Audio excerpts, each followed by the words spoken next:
you very much. Sir, with your permission, should we start the session? Yes, please. Ajay sir?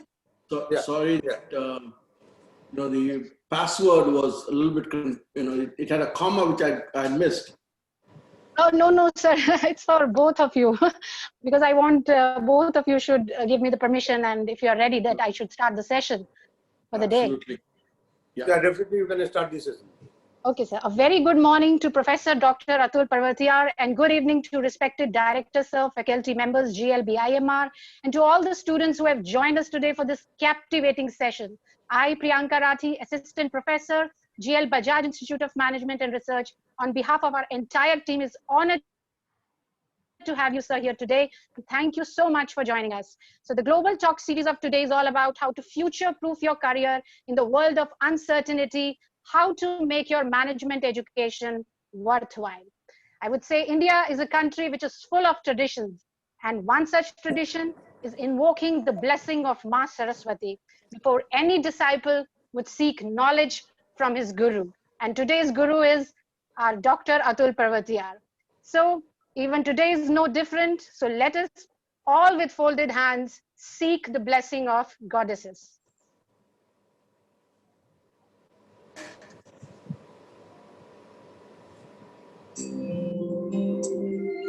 Ya kundendu tusharhar dhavana, ya shubhravastravruta, ya veena varadanda manditakara, ya shweta padmasana,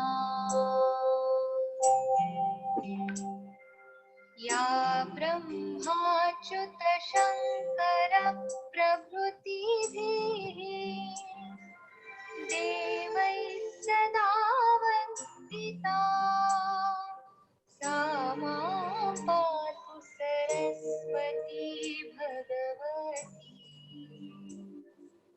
निःशेषजाड्यापहा.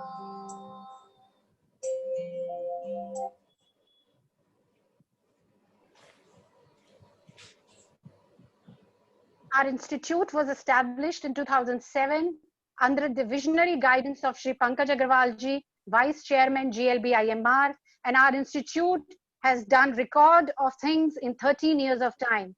And we have been conferred with Certificate of Merit for outstanding contribution in the field of education by Competition Success Review, and Business School of the Year for outstanding and exemplary contribution towards education by Indian Education Network at 8th Annual Higher Education Summit 2020.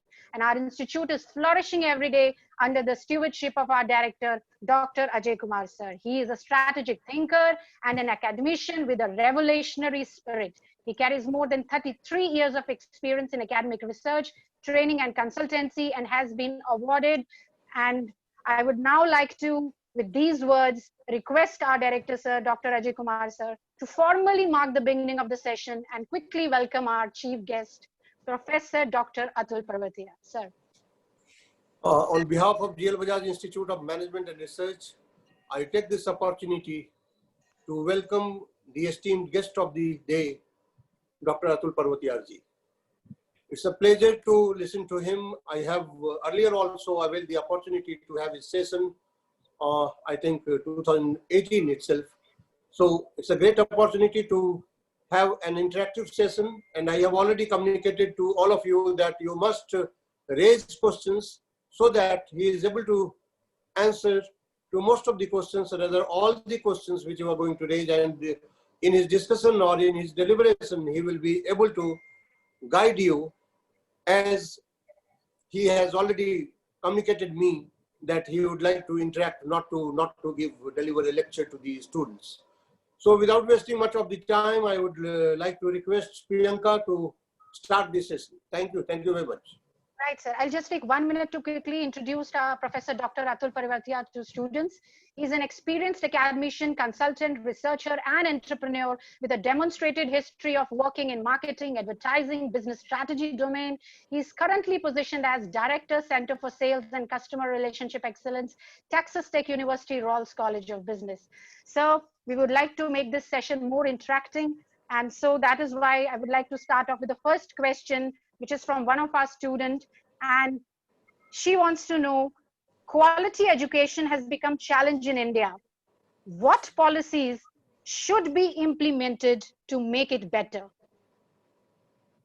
First and foremost, thank you very much, Professor Priyanka, and also Dr. Ajay Kumar. It's indeed a privilege for me to be able to interact with the students. I believe it's an institution on the rise, and all these students are bright students. I could see on the faces right now, virtually though, that you've got a very bright group of students, and I really look forward to interacting with everybody here. Regarding your first question, it's a very good and loaded question. You're starting off by asking me about policies. I would refrain from getting into the policy side, if you don't mind. I would rather put it in a very simple way in terms of what we as individuals can do, and perhaps a little bit about what institutions can do, and then we leave the policy matter to the governments to think through. So I'm not going to get into the policy matter, if you don't mind my saying. So first and foremost, regarding individuals, quality education to a large extent is dependent on two things. One, obviously everybody knows, is the educational institution and what the educational institution really emphasizes. But the second, the more important one, is always the students. One of my mentors, a very renowned person, he always said that in India, it is the top institutes are not necessarily because the institutions have top faculty or anything great about the institution itself. It's always been the top students. The top students, if you take the IITs for that matter, or IIMs for that matter, it's all made up because of the students. The bright students are there, very intelligent students who go through a rigorous process of whatever in their early education, and they become, they are the ones who really kind of drive the entire institution towards quality. So I would say the same thing to everybody, that look, to a large extent, it depends on the students. Now, question is, what aspect of the student makes an institution or the education great? And here I would like to say three things. The first one is that it is not just merely the native intelligence. In fact, I would like to narrate some stories about this, that as you probably know, that I spent about 10 years teaching in India before I came to the United States. And 10 years, 5 years of that was at Banaras Hindu University, and 5 years was at XLRI in Jamshedpur. And then I came to the US to teach. So initially, I was a visiting faculty, and then I kind of got in from visiting into a full-time stay over here. And oftentimes when I went back to India, I used to get asked the same question again and again by my colleagues. So what is the difference between teaching in India and teaching in the US? And are the students brighter in India, or are the students brighter in US or India? And my response used to be the same, and which is still today, after having spent almost 30 years also in the United States, that the students are equally bright. Actually, I wouldn't say that the students are brighter here or brighter there. But there is one difference. And that difference used to be that when I was teaching in India, somehow the cultural factor was such that students used to come to the class with an intent to kind of prove something to their classmates. And the idea was that, if I could even ask such an intelligent question, that the students in the class kind of pat me on my back and say, whoa, today you got your professor also strapped. So, the whole tendency was, I am going to ask a question to the faculty member because I could prove to everybody else I'm so intelligent. And in that process, it was all about, the peer group. And I'm saying this with a lot of kind of, humility, if you don't mind my saying so. Whereas in the United States, I found there's a huge difference. The students' questions were actually genuinely meant to understand. Because they spent so much of money, personal money, and they were also committed to doing their own work along with this. So education for them was always a matter where they were really genuine. And even to the extent, I would say that there have been times that I've been teaching executives, very senior executives of corporations, who were probably the general managers and vice presidents of the company, and discussing the case, let's say the case of General Electric, and the person who's the case protagonist in the case is sitting in that room and would never ever kind of put a situation to me to say, well, what do you know that, I was living in this case and you're a professor, what do you know? The tendency was to ask and say, so professor, what would you do? And that made a major difference in the sense that it was a genuine question always to know what would a professor as an expert say. So I'm saying this because I'm also reminded of very interesting question or very interesting situation that happened with me. I was like many students in India when I was doing my MBA at Banaras Hindu University. And during my MBA days, we were amongst those people who would kind of have the same tendency, probably not having read a material or a case coming into class. And there was a professor called S.K.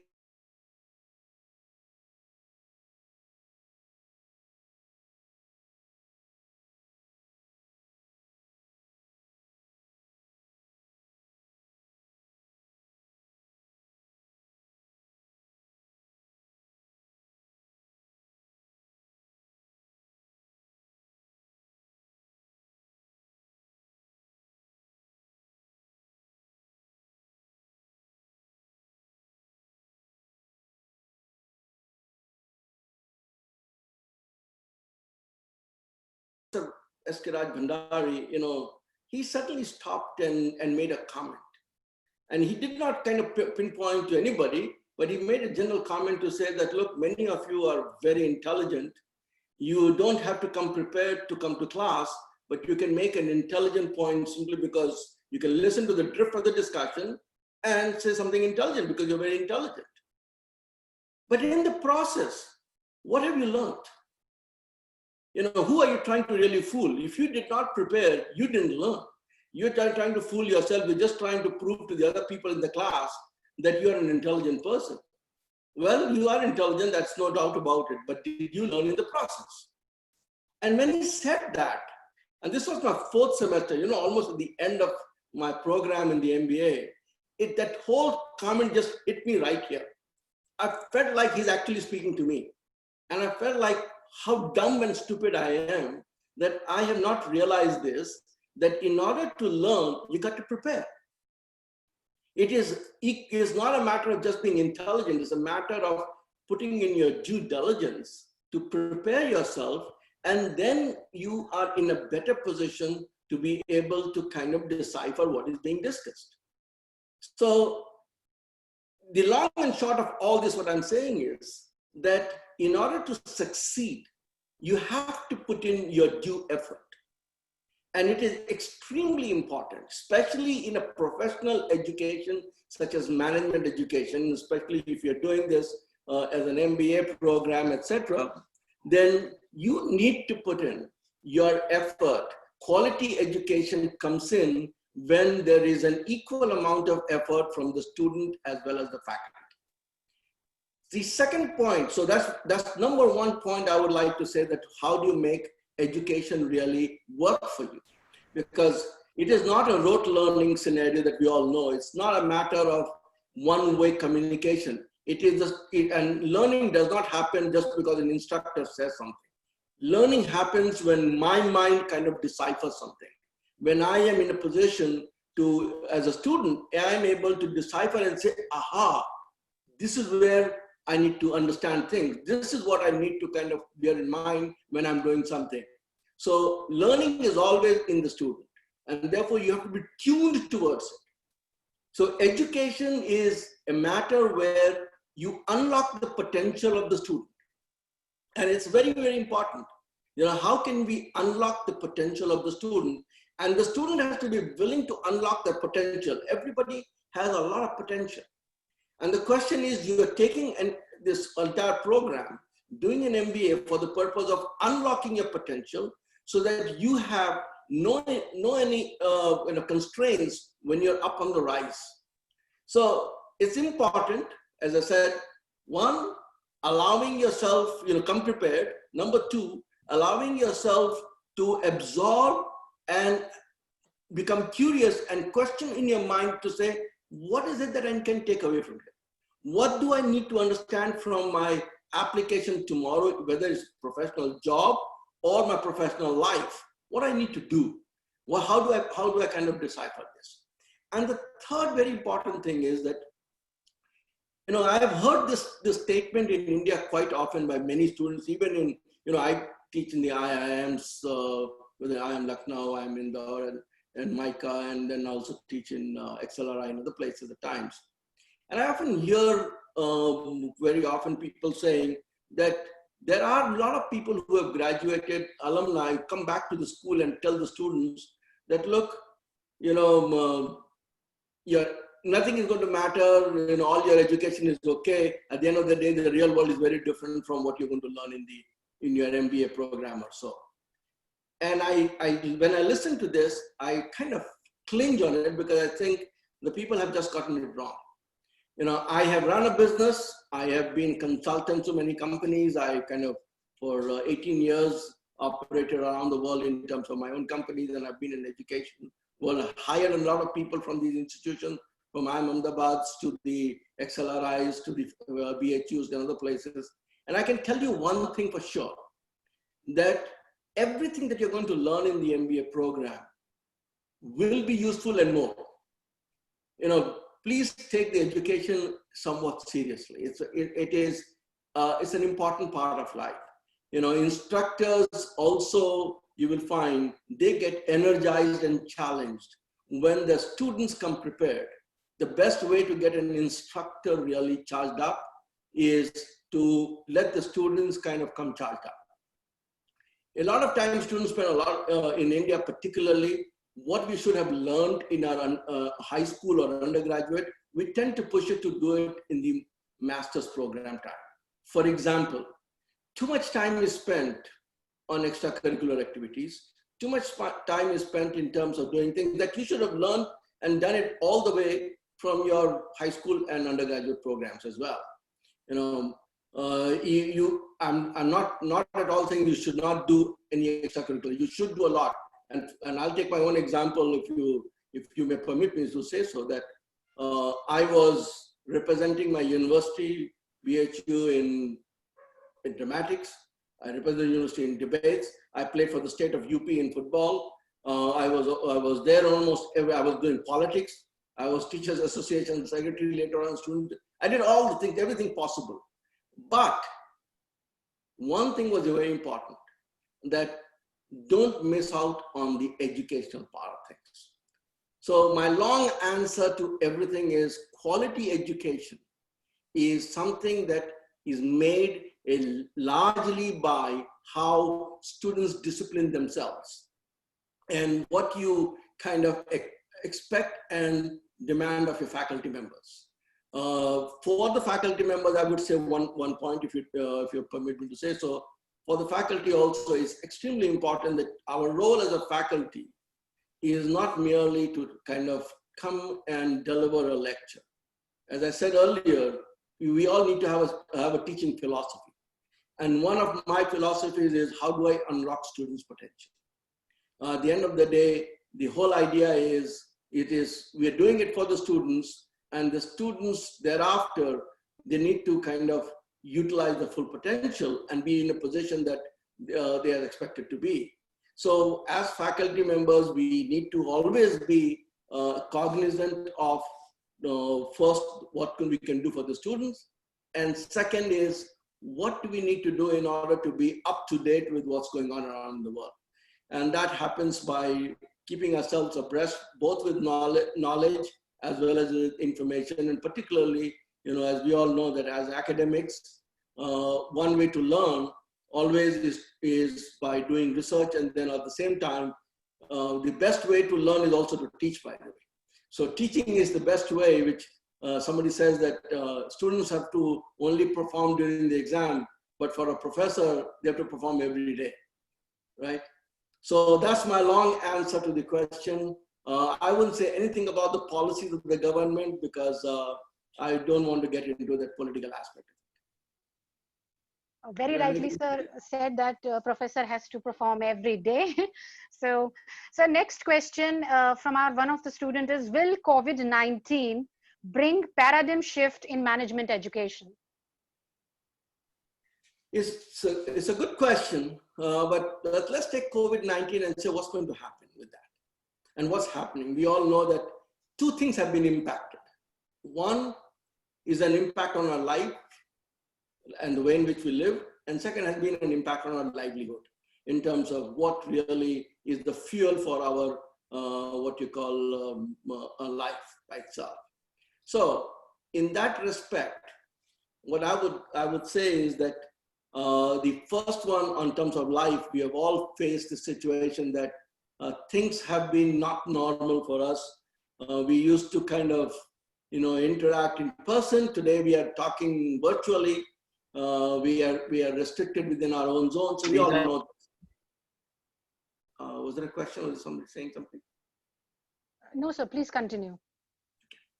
So yes, life itself, with the dangers that are there and it's caused a lot of problems in our life, not only the health dangers, but also it's caused a lot of alienation. It has caused a lot of people with stress. It is also causing people kind of the scenario where people are facing like, there is no support available. Many people have faced this situation. The privileged ones are very different, but a lot of people have faced the situation, no support.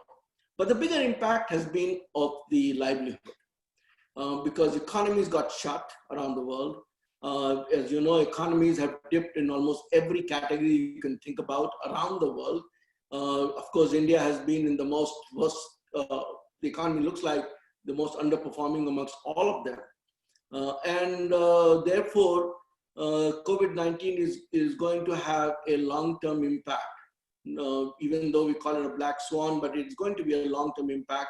A lot of people have talked about kind of a V-shaped recovery or a hockey stick recovery, etc. It's a long time before we will get back to normal. So, given that situation, what's going to happen? So obviously, there are a number of things going to happen. And I'm going to come to management education in a minute, so because I just want to build it up towards that. What's going to happen is that it is going to slowly come back to normalcy, but the number of industries will take about 3-4 years before it's ever going to recover. For example, travel industry, tourism industry, convention industry. These would be, they are the worst hit amongst everything else. Similarly, there are many others which are in the luxury domain or somewhat luxury domain are impacted. Whereas the essential goods industry has actually seen an uprise. So it's because people sitting, are putting all their disposable income if they have one is all put on the essential goods right now. So essential goods are doing well. Some of these technology platforms are doing very well because everyone is working remotely. So Apple has seen its market worth go up to $2 trillion first time ever in the history of the economy. So some of these technology companies have really benefited from this. But a large number of other sectors are severely impacted. Our supply chains have been so much impacted because of this that, emergency related things are happening. But it has also created in the minds of people a number of things. The first thing it has created is the fact that do we really need to go and do the work the way in which we used to do? For example, do we need to go to the office to work if we can perform from home? And many people are asking this question. And as you know that around the world, office space is right now coming down in terms of rentals. and in terms of, occupancy, because drawing everybody to get to the office to work has been a challenge. Second, people are saying that, okay, if you're working from home, then do we need the right kind of home space to work in? In India, it's a little difficult because we often live in very congested environments, and we do not have individual workspace as much. But as you will see in other parts of the world, especially in countries like US, the demand for homes have really gone up actually. People's demand for living in suburban area where they've got more space have actually gone up. So in India also, this whole question will be there. There are the debate about whether there should be more urbanization or decongestion. Urbanization has come with this concrete jungle and can come with all kinds of congestion issues that we face. Everything that congestion brings in, from commuting problems to the pollution problems to not enough space for ourselves to do things. So everybody kind of concentrating into the urban area that has happened. And that also, there's a historical, I'll come back to this history in a minute. But all that has caused a lot of strain over the years, and everything got accentuated as we saw during COVID-19. So you would see some demand in terms of housing and development away from development that is taking place in big cities to a little bit more suburban, given the remote technologies that are available. Third is the issue in terms of, individual people working in the industry. One of the big issues that we know in India has been the migrant labor issue. And let me address that with a little bit of a historical perspective. And all this I'm going to lead to management education. So I'm not leaving the question aside, okay? I'm just building it up to kind of get to where I want to get to. So let's take a historical perspective. The historical perspective is that if you look into India for that reason, before the industrial age came into play, we were in an agrarian society. That means the villages and agriculture was the basis of all economy. So what were the big cities, or what were the center of all economic activity? It wasn't Delhi, Bombay, Calcutta, Madras. It used to be Devariya and Devgarh and what you call Dunka and other village areas, which were the main center of activities. So people used to live in village areas where there used to be the tehsil areas, where there was more land, agriculture, and all the production used to happen was artisan work. People used to produce things that were made by artisans. For example, the sari weaving artisans or the carpet weaving artisans or other type of artwork people used to do. The booming textile industry in India before the Industrial Revolution was all based on handlooms, not based on industrial looms. So artisans used to do work in their villages. And what used to happen at that point in time was that the producer, the agriculture producer, or the artisan's work, they used to bring to the local markets. And in the local markets, the buyers used to exchange with them. So the producer and consumer used to interact with each other without any middlemen at that point in time. And therefore, when the producer and consumer used to interact, there was always a production emotion and a consumption emotion. When you're producing something, you have a certain amount of emotion associated with it. When you paint something, there's an emotion. When you make something, there's an emotion. So the emotion of production was there, and the emotion of consumption also. People who consume have a certain amount of emotion. And when the two together, when both of them interacted with each other, there used to be a lot of bonding. So in the earlier times, everything used to happen in all dispersed areas of the nation, and there was a lot of bonding in the people who were producers and consumers, and sometimes even negative. For example, there were times when artisan nobility used to commission, let's say, big painting or artwork, and the kings and queens, even to the extent, were so emotionally attached that they would even chop off the hands of the artisans after they made something. It went to that extreme, even the bonding. But nevertheless, there was a general bonding of producers and consumers, and the people were not in the major cities. But when industrial revolution took place, with the industrial revolution, what happened was we moved from artisan production to mass production. Mass production, mass consumption. And mass production, mass consumption required us to therefore look for buyers, large number of buyers, and that led to intermediaries. Lots of intermediaries, distribution channel all came into place. So the producer and consumer got separated, and the only bonding that was between producer and consumer became through surrogate bonding, such as through branding. But the producer consumer got separated. And when the producer consumer got separated, because of mass production, all industrial activity got concentrated, and it got concentrated in the 4 major cities, metros of India: Delhi, Bombay, Calcutta, Madras, or a little bit of some of the other ones, such as there was some concentration in Kanpur, there was some concentration also in Ahmedabad, but largely amongst those 5, 6 major cities. And that's where all the labor used to start migrating, because all the production work, etc., was happening now in this industrial towns. To the extent, if you look at it, that during the industrial age, it has carried on till now, some of these big cities are breaking through the seams. Whether you take Bombay, whether you take Delhi, and other place, and Madras, all of them started breaking through the seams because too much of concentration of labor who did not have enough place to live, enough amenities. And so people are living in slums, people are living in terrible conditions, and yet all the work was over there.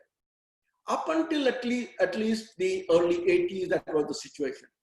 When in India, in the 80s, it began to move towards a service economy, only then we saw that the second level cities started growing to become big. For example, Pune and Bangalore and Mohali and all these places, even some extensions such as, Gurgaon as extension of Delhi, or Greater Noida and Greater, all of that kind of grew because service economy led us to move away, little bit away from these cities, and many second tier cities started growing, whether it was Mysore in the south and other places.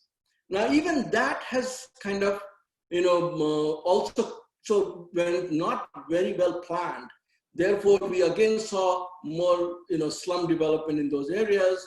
Conditions of some people were good, but not for everybody. Now, as we move on more increasingly from even a service economy towards a knowledge economy. In a knowledge economy, we do not need, and as long as we have got an ability to have knowledge workers work from anywhere, knowledge workers don't have to come concentrated into one place. They do not need to come to Delhi, Bombay, Calcutta, Madras to do the work. You and I can work remotely from wherever it is possible, as long as we've got connectivity and the tools and the knowledge. So, and that's why we see knowledge workers are globally spread. They don't have to come. So people can sit in India in a C-class city and still do the work as long as they've got the connectivity and do it. So my prediction in any case has been that other cities, whether it is Sasaram, whether it is, Panipat or somewhere else, all these places are going to become the next growth centers because knowledge workers can work from anywhere. And in fact, more and more it gets dispersed. The greater amount of dispersity that takes place of people not wanting to live in big cities, that will be the best way to tackle the problem. For example, I've always said this, that the one way today to solve the problem of Delhi is to move the capital away from Delhi. Many countries have done that. I think the biggest problem is, why do we want to have the capital in Delhi? Earlier on also, we moved the capital from Calcutta to Delhi. From old Delhi, we moved to New Delhi. And it's grown beyond limits. So tomorrow, if you want to solve a problem, overnight I can solve the problem by moving the capital away completely differently. So basic point I'm making is we got to disperse, and the knowledge economy requires a disbursement. And you will see increasingly this, what we are witnessing today of the migrant workers. Migrant workers have begun to realize that they were living in mostly difficult situations in these urban areas without having any kind of a social security for themselves. The pandemic really exposed it. And so some have coming back because they're desperate, but many are asking the question to say, why do I need to go to the cities to work? Why could I not do things separately? Now, that brings me, therefore, to this whole element to say what was going to happen to management education as well. Management education, as it is going through three types of challenges. First and foremost is the challenge that everything that we teach in management have got to be rethought. Because in any case, management education is a very fast changing. They say that the half knowledge of management education used to be about 18 months. Now it is less than 9 months. That means whatever somebody studies in the first 9 months is already obsolete. Half of it is already obsolete by the time somebody reaches the third semester. So those students who are here, let me forewarn you that whatever you're going to study in the first semester, and by the time second semester, by the time you come to the third semester, already what you learned in the first semester, half of it may have to be changed. Okay, that's the kind of fast changing knowledge which is happening. Second thing which you will notice is that we were all thinking, okay, we will be in a situation of, you know, labor concentration, labor markets, and all those things. And as the labor itself is dissipating, and technology is taking over big time, because more and more efficient activities can be done by technology, we have to rethink the whole thing and say, are we managing humans or are we managing something else? Let me give a very simple example of this one. Human psychology used to be human beings' things. It is not anymore with us. Take, for example, you know, one of the elements of relationship is that I know you, you know me, I know about you, you know about me. We have memories of our past. Today, where is the memory? Not in me. My memory is sitting over here. My memory has been taken away from me and put into this computer. Not only my memory, even my emotion has been taken away from me. And nowadays there's emoticons and all those things. Emotion is also shifted. Learning used to be in me. Learning has gotten away from me and become machine learning. It's become artificial intelligence. So think about it. Human psychology itself has been pulled away from humans and put into machines. So management education, which is essentially developed around the aspect of managing humans, now have come into a very different sphere altogether. It's come into not only managing machines, managing knowledge, managing different types of interventions. And with these kinds of big, you know, transformative incidents that happen, such as COVID-19, is going to cause a lot more in terms of, you know, shift.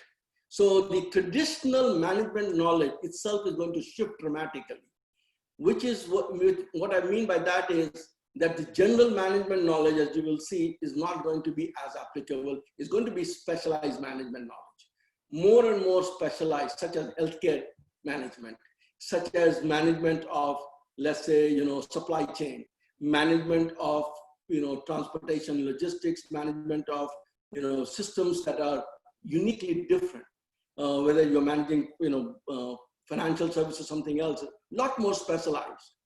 And that's why general MBA programs around the world are kind of, you know, all failing. Many business schools have started MBA programs. At Texas Tech, we do not have a general MBA anymore. We only have a STEM MBA. It's only for science, technology. So we have also moved away. Purdue University just announced that they have shut their general MBA program.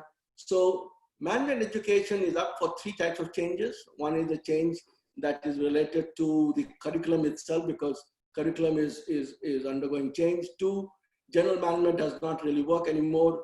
You know, you got to change a lot of things. Third is that how we used to learn about people and managing things are changing big time.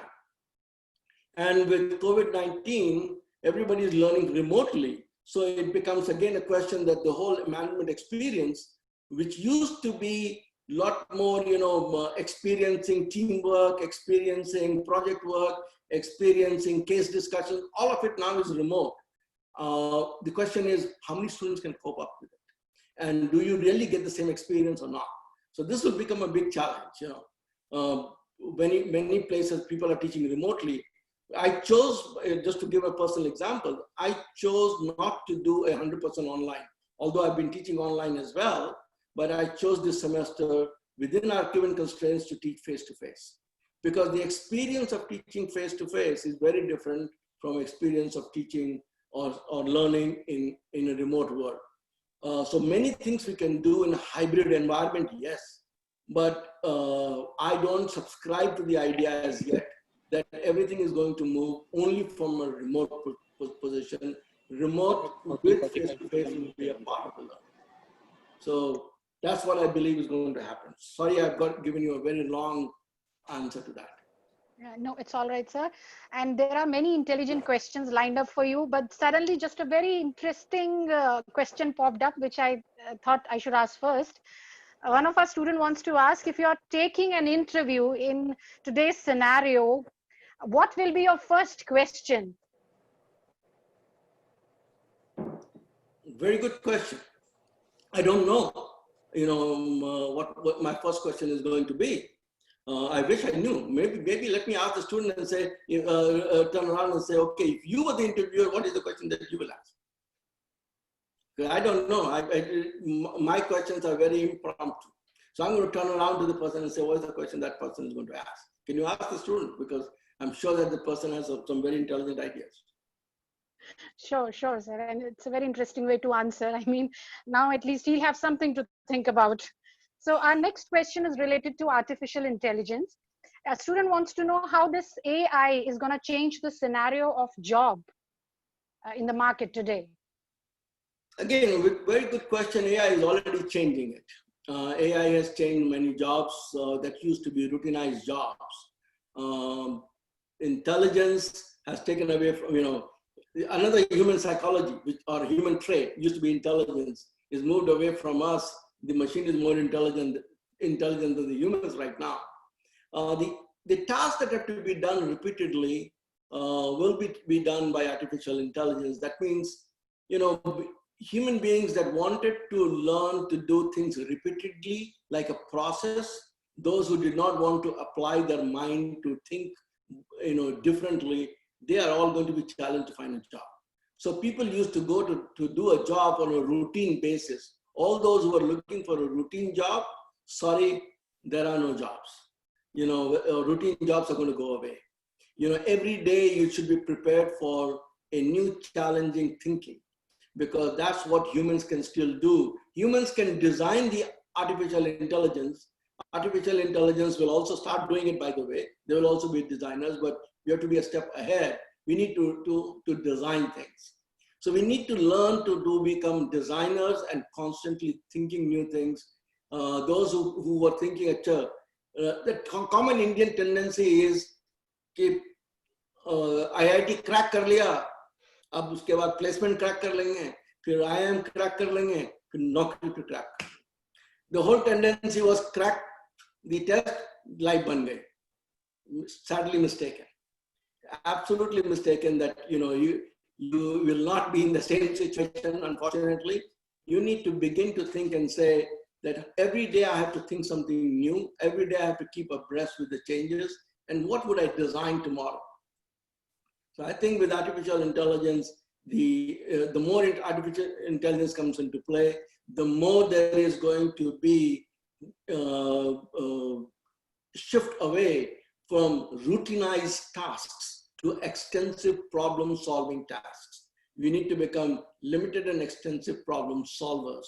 And that's what we need to kind of gear ourselves. That's how you're going to make your career superior. Also, there are some tasks, in my opinion, that still, even though artificial intelligence will come into that space, but I think there is still a lot of value in people learning those things. For example, tasks that are related to management of, let's say, the sales activity. Today, selling function is quite important. Similarly, people, in order to get their careers going, they should think beyond what they have already, for example, studied in management education, to develop certain skill sets that go beyond this management education, such as skill sets in programming, whether people are learning, Python programming, or people are learning analytics, people are learning to use some tools, whether it is certification in certain types of Salesforce related and other things. It's very important that you have the extra certification in your hand. because that is what people are going to look towards. So without a certification in hand, which kind of gives you the ability to know the tools, because tools are going to be very prominent. And if you don't know how to handle the tools, you will not get a job. So one is designing the tools ability. Second is to knowing the tools ability. So know the tools today, because that is what you will be required. Everybody will be working in a job where you will be required to apply tools and technology. And many of these tools are going to be artificial intelligence tools, it's going to be robotics tools, it's going to be software tools. So you better know those things today. Sir, I wish, yeah, of course, sir. I wish we would have more time with you, but I understand you have certain pre-engagements. So student, I'll just be taking one last question. And so this question would be like... I have, by the way, Professor Athi, I have at least another 25 minutes. So if you would like, I'm happy to take more. Great, sir.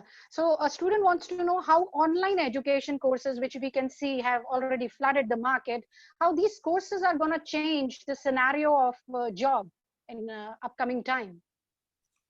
You know, the jury is still out on the online courses. The jury is out because we have had some online courses, both successful and non-successful. The successful ones have typically been the skill set way.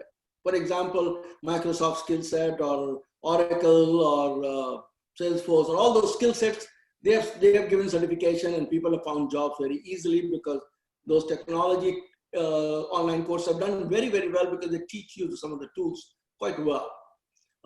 But the big ones such as, you know, which are based on Coursera and all those, and those education institutions running 100% online courses have had mixed results.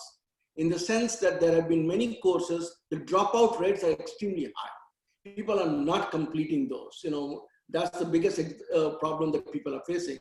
People are not doing, not many people are doing fully.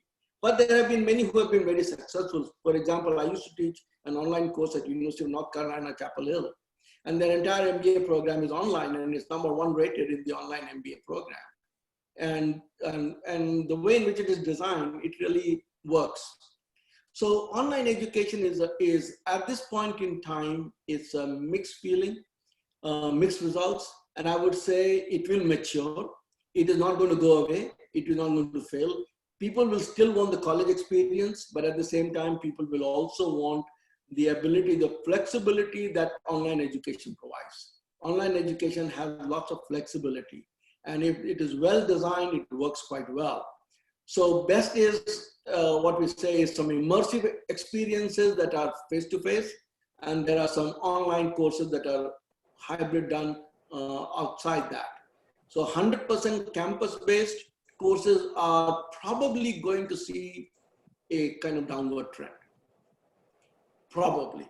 So those institutions that have invested a lot in the hostel facilities and campus living facilities, they probably are the ones that are getting squeezed the most because all those resources, their assets are becoming non-performing assets. So you will have some non-performing assets sitting over there, and every institution is facing this problem, you know. So I would give it another 2-3 years before it actually matures, but you will see, I am going to bet on something else. I'm going to bet that our homes are going to change in the sense that people not only are going to do online education through a small screen. That's going to be not tenable. What we would see is homes having large screens in the walls. You know, there's a complete experience educational learning environment. Homes would see some architectural changes where you can be inside as if a feeling that you are with other people. So virtual and real will kind of blend.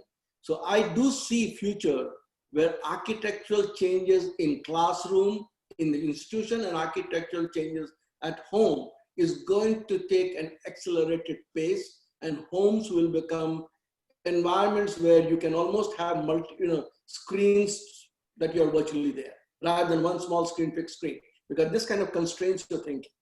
Or, you know, one of the biggest problems is that you're caught in a small screen, especially on a laptop or on a mobile device, and you believe that the whole world is you're accessing through there.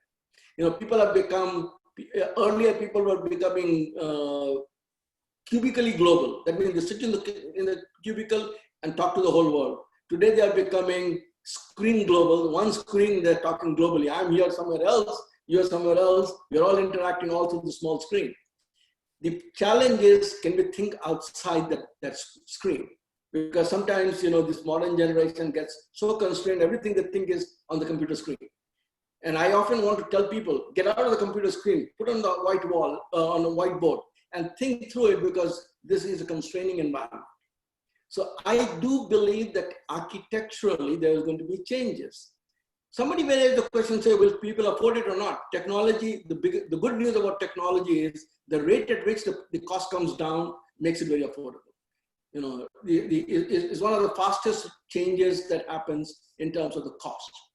So I hope that soon enough, people will begin to invest in creating their own personal home spaces, where people will have the ability to do a lot of things. Now, that's going to bring some important things. So people may want to not live in big cities, because big cities, the further away you are from the big city, the land prices come down so much more. Right? An interesting term, sir, you have introduced to us, screen global. Screen global, I really like this term. So there's one more interesting question, and this says, what is your expert comments on digitization, which is happening in every sector throughout today? It's very simple. Let me take again a historical perspective a little bit. Think about it like this, that up until these youngsters were not born then, but up until the 1970s or even up to early 1980s, the world was dominated by electromechanical technology. Everything was based on electrical engineering or mechanical engineering. So when there was an electromechanical technology, we used to have, marginal costs that used to increase because it was material was important, and products had long life cycles. So usually, what we used to do was you make something for one market, and then you could penetrate in the market by offering it at a lower price. And over a period of time, you recover your money because you had plenty of time to recover your money. You had a long life cycle of the product. And people used to sell from one market, then to the next market, etc. So everything was based on electromechanical technology. But with the advent of semiconductors, what has happened is everything has become digital. Today, your car cannot be fixed by the roadside mechanic, which used to be done in the 70s, 80s, or even up to the 90s in India. A roadside mechanic could fix it. Today, none of your cars can be fixed by a roadside mechanic because it's full of computers. The amount of computers in a car is also mind-boggling. The amount of computers that is in your washing machine, the amount of computers that is in your refrigerator, digital is everywhere. And semiconductor has a huge difference in terms of it will be penetrating everything. Now, what does semiconductor do? First and foremost, semiconductor is based on what? Chip. Now think about it. A chip is what? Basically, what is the material cost of a chip? Inside a chip is a very small thing. Inside that is silicon. Silicon is what? Sand. What is the cost of sand? Virtually zero, right? In economics, we used to learn a principle called, price is optimum where your marginal cost is equal to marginal revenue. But what is the cost of duplicating a software? Zero. The marginal cost of duplicating a software is zero. Marginal cost of making a chip is zero. So if your marginal cost is zero, should your price be equal to zero? And this is a fundamental economic question. Actually, yes. Think about it. Today, many of them are offering to you the Microsoft Explorer is free to you. Google is free to you. Many of these things come free to you. So in the world of digitization, what happens is the cost comes, is all fixed cost. Marginal cost is virtually zero. So it does not matter if suppose I want to send a satellite up in the sky for computing, for the purpose of communication. It does not matter if I have 1 subscriber or 500,000 subscribers. It costs me one and the same $500,000, $500,000 to send a satellite up the sky. Okay, so my costs are not marginal. My costs are all fixed costs. The second important problem is in the digital world, your technology changes so fast that your technology becomes obsolete even before it leaves the factory. So by the time you bought your computer, already there's a new computer version that's available. By the time you buy a phone, a new version is already available, right? So your time to recover your R&D cost is absolutely very little. Your marginal cost is zero. Your time to recover your R&D, which is a huge cost today, is virtually zero. Therefore, what becomes important is that how quickly can you sell in the market so that you can recover your R&D cost. So instead of sequentially selling, you want to do concurrent. That's why a phone developed today in the US sells immediately in Africa and immediately in India and everywhere in the world. Nobody wants to wait because you want the largest amount of market as quickly as possible. Also, digital has changed many things. Think about it like this. Up until the 1980s, IBM used to sell the machine, the box, computer box, and service used to come free. Today, the box comes free and service is what you pay for. Your phone will come free and you pay for the service increasingly. So what has happened? It has become the service dominant logic. We have shifted away from selling material to selling services and selling experiences. So digitization, what it's going to do is, I can guarantee you something. Many things are going to come free to us very soon. For example, this electricity that we are paying for, most people are actually not going to pay for any electricity because people are simply going to buy a battery good enough that the people can put in. The batteries are becoming so powerful that everybody's going to have their own power generation through a battery very soon. Second, all this, what we call transportation is going to come free very soon. As it is, people are not owning cars. With Uberization, why do I need to own a car? Because 90% of the cars sit idle when people buy it. So today, if with self-driven cars that is coming in very soon, what is likely to happen is that I can ask for a car at any moment of time, self-driven. I don't need a driver. I don't need anything. I don't even need a driving license. I don't even need to learn to drive. The cars will arrive and the time when I need it, and I can utilize it. So digitization is going to be pervasive, and it will pervade almost every domain of life that you can think of. For example, the farmer can use with machine-to-machine communication. Farmers will have in the tractors enough amount of computing ability that as they are tilling the soil, they can all the soil information can be immediately sent to central processing, information brought in back to artificial intelligence, telling it what to do in the field. So no human intervention. So machine-to-machine communication is the biggest communication change, all through digitization. So you can think about everything, the preciseness by which machine can do things.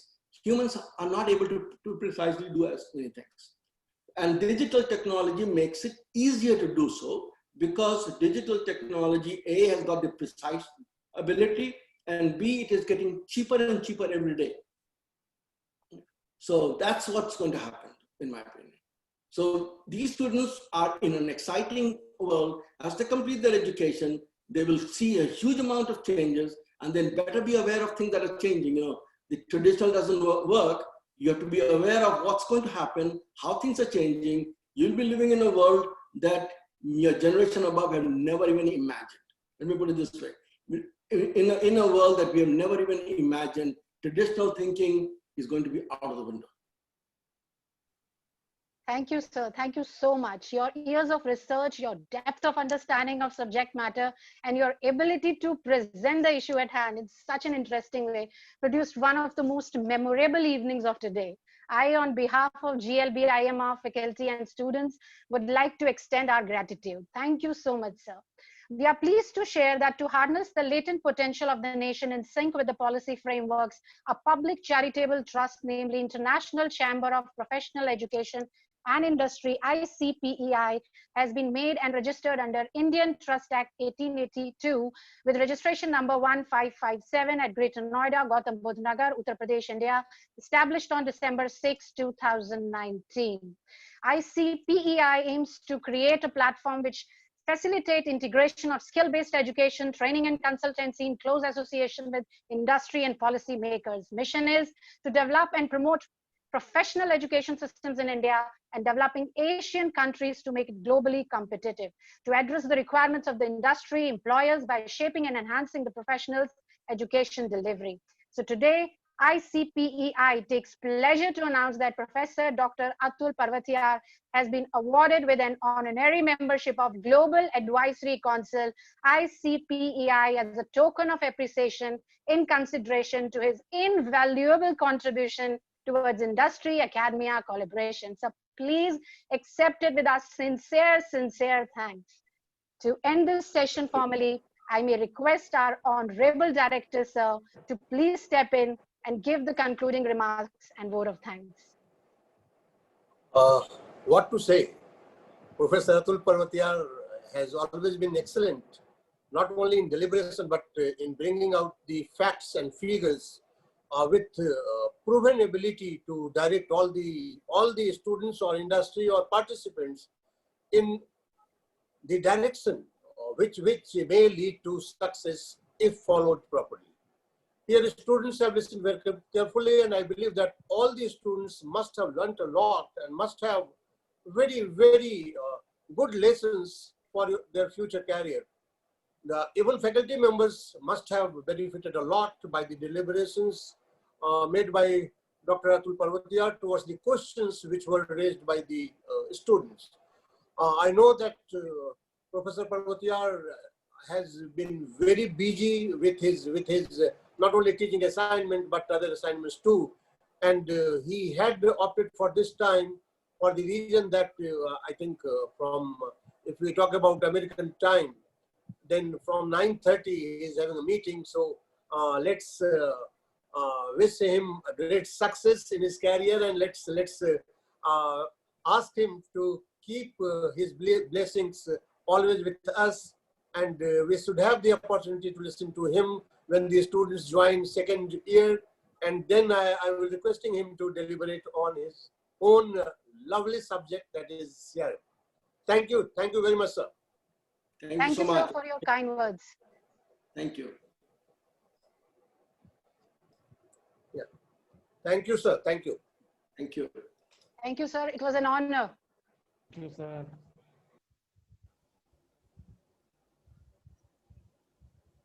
Thank you, sir.